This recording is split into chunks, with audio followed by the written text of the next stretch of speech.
Welcome to the Unstandard Podcast. I'm your host, Andre Givenchy. I'm a multidisciplinary strategist/designer and the founder of Sagern. Let's get to it.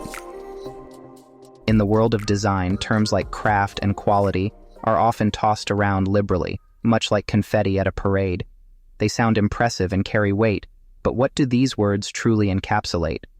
More critically, how do we infuse them into our work to forge something that transcends the ordinary and becomes truly exceptional? Over the past 14 years, I've had the privilege of helping companies design a diverse array of products, ranging from mobile applications and web platforms to tangible, physical goods. I've also embarked on the journey of crafting my own projects, diving deep into the creative process. Yet, time and time again, there was a pivotal moment, usually early in the project, where despite having the latest technological advancements at our disposal, something felt incomplete. Our designs were competent, sometimes even innovative, but they weren't remarkable. They lacked that ineffable spark, the one that ignites excitement and leaves a lasting impression when people first interact with a product. That's when a profound realization dawned on me. We weren't merely designing products, we were engineering experiences. The product wasn't just a tool, it was an interface between human emotion and practical function. To create something truly extraordinary, we needed to pour more than just our skills into our work. We had to invest our hearts and souls into every interaction, every transition, every minute detail. This shift in mindset from simply building to crafting made all the difference. When we started to think about our work as crafting experiences rather than just making products, everything changed. We began to obsess over aspects that were previously overlooked. For physical products, it may be about the tactile feedback of a button, not just whether it worked, but how it felt under the user's fingertips. Did it offer a satisfying click? Did it provide reassurance in its response? For digital products, it might be the fluidity of an animation. Did it glide smoothly, or did it jitter awkwardly? We agonized over material selection and texture, understanding that the weight, the feel, and even the temperature of a material could significantly influence user experience. The curve of a product design wasn't just an aesthetic choice. It was a statement, a silent communicator of elegance and purpose. We dug into the psychology of our users, seeking to understand not just what they needed, but what they desired, even if they couldn't articulate it themselves. We considered the emotional journey they would go on from the first moment of unboxing to the 100th use. Every element was a touch point that could either enrich or detract from the overall experience. The result of this relentless pursuit of perfection? Products that didn't just meet user expectations, they surpassed them in ways users hadn't even imagined. Our creations became more than functional items. They transformed into cherished objects, integral parts of users' lives. People didn't just use them, they formed genuine emotional connections with them. Throughout this journey, I learned two invaluable lessons. The first was that design is not what we make, but what we make possible. The second was that great design isn't an accident, it's the culmination of vision, a refined sense of aesthetics, taste, and a profound care for craftsmanship. But what exactly do these principles entail? Vision is the ability to see beyond the immediate and imagine what could be. It's about anticipating the future needs and desires of users, identifying opportunities that others might overlook, and daring to pursue ideas that are not yet mainstream. Visionaries spot patterns and connections that aren't obvious. They ask, what if and why not, pushing the boundaries of what's possible. In practice, this means stepping back from the minutiae to consider the bigger picture. For instance, when designing a mobile app, vision isn't just about creating an interface for today's user behaviors, but anticipating how those behaviors might evolve with emerging technologies like augmented reality or voice control.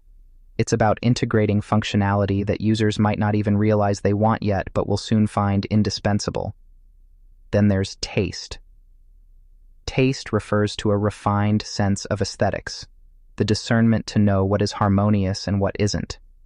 It's about making choices that elevate the design, ensuring that every element feels intentional and contributes to the overall impact.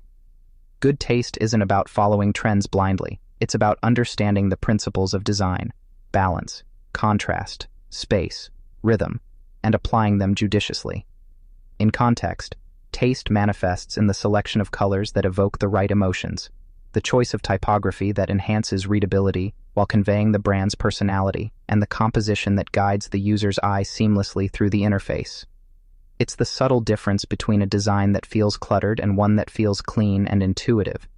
It's knowing when to add visual flair and when to exercise restraint.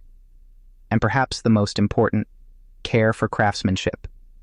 Care for craftsmanship is the dedication to excellence in every aspect of the work. It's an unwavering commitment to quality, where no detail is too small to warrant attention. This means iteratively refining a design until it not only functions flawlessly, but also delights the user in unexpected ways.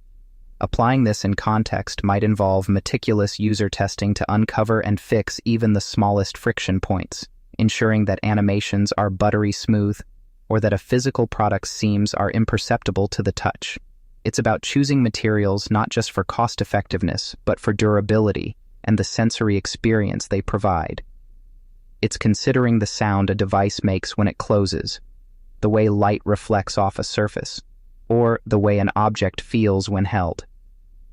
These principles aren't exclusive to large tech companies or iconic designers. They're accessible to anyone with the passion to create something meaningful, be it a website, a book, or even a garden. The key lies in shifting your mindset from mere production to thoughtful creation. Don't just focus on what you're making. Immerse yourself in the experience you're crafting for others. Consider how each decision impacts the user's journey. Pay attention to the details that others might overlook, the subtle nuances that, collectively, transform a product from satisfactory to sensational. That extra hour spent perfecting a user interface isn't just about aesthetics. It's about usability and delight. The careful selection of materials isn't merely a logistical choice. It's about conveying quality and evoking a sensory response. Pursuing simplicity and elegance isn't a shortcut. It's often the most challenging path, requiring restraint and clarity of purpose. These efforts are what distinguish good design from great design. When you invest vision, taste, and a care for craftsmanship into your work, you create products that resonate with people on a deeper level. Users feel seen and valued because the product anticipates their needs and delights their senses. They become advocates, sharing their positive experiences with others and forming lasting connections with what you've created. So the next time you begin on a project, ask yourself a few questions. Am I crafting an experience? What do I want people to feel? Am I striving for greatness? And am I creating something that will touch people's souls and impact their lives? The first ensures you are thinking beyond functionality, considering how your product makes people feel. Are you evoking joy, curiosity, comfort? The second allows you to identify the emotions you want to elicit and design intentionally to provoke them. The third forces you to acknowledge whether you're settling for good enough, or are you pushing the boundaries to achieve excellence? And the fourth ensures that you take time to reflect on the deeper significance of your work and its potential to make a meaningful difference. The choice is yours. You hold the power to elevate your work from mere functionality to true artistry. Embrace the challenge. Cultivate your vision by staying curious, exploring diverse perspectives, and daring to dream big. Refine your taste by exposing yourself to great works of art, design, culture, and nature, allowing them to inform and inspire your aesthetic sensibilities. And above all, care deeply about your craft. Invest the time, energy, and passion necessary to push beyond mediocrity. Because when you do, you're not just making products, you're shaping experiences that can resonate deeply with people, often in ways you might not anticipate. You're contributing to the very source of human experience. That's what great design is all about. It's about seeing possibilities where others see limitations. It's having the courage to pursue excellence relentlessly. It's embedding a piece of yourself into everything you create, making it unique and authentic. So going forward, craft with intention. Pour your heart into your work. Recognize that every detail matters, that every element plays a role in the overall experience. Strive for that perfect harmony of form and function, where usability and aesthetics coexist seamlessly.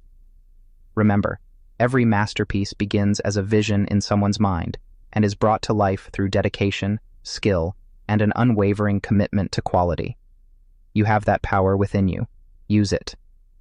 The world is waiting for your unique contribution, for the magic that only you can create.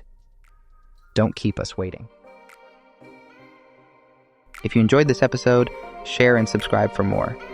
See you next time, but until then, sending you love, peace, and creativity.